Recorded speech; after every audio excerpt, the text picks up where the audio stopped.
every generation of men have to be something different than they've seen, even if they saw a man do it well in his generation. What I have to be to my kids in this generation is not what my father had to be to me. Because the world I am preparing them to live in is different than the world he was preparing me to live in.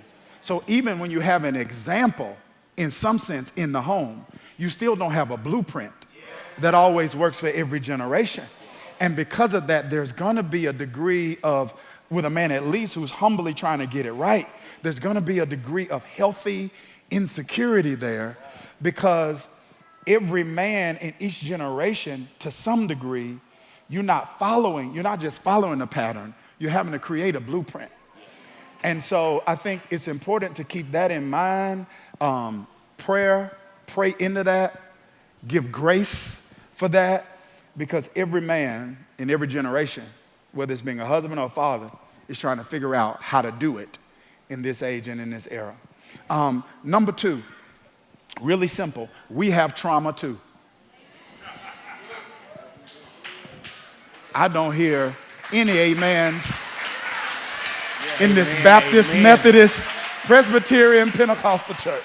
No, we have trauma too. One of the things that I saw in the Bible is, like, the Bible talks a lot about what happens to people, and in this case particularly men, but it doesn't talk a whole lot about how it impacts people.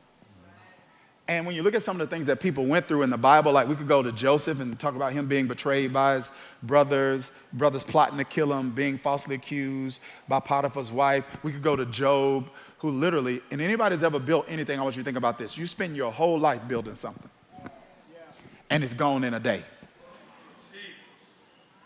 No, think about that. Sit in that for a minute. You spent your whole life building something, and it's gone in. The business is gone in a day, and all the money you stacked, gone. That's what happened to Job. Then his kids die. Then the wife, who said, for better or worse, gets caregiver fatigue and looks at him, and I'm paraphrasing, and she says, it would be easier for me if you weren't here anymore. Somebody say trauma. Yeah, we got trauma too.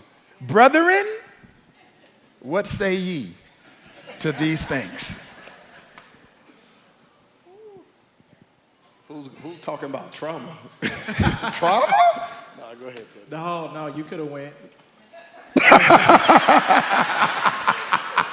There's a reality, right, of because how strong we can be perceived and how much we carry in the realities of our responsibilities, that the assumption can be made that we don't have issues and circumstances and things that we may be dealing with presently or avoiding that occurred to us previously. And it's this truth that I could have a silent struggle, but it produces a very real scar. And very often I'm gonna live out from the place of that scar. I maybe live from trying to hide it, from you seeing it, or I may be avoiding dealing with the hurt that I experienced before. But just because I don't talk about it doesn't mean I don't have it. And just because you don't see it doesn't mean I'm not dealing with it. The question that kind of exists there is, are there enough safe spaces with the people who say they care about us the most for us to at least talk about the scar without being judged for the injury? Clap your hands.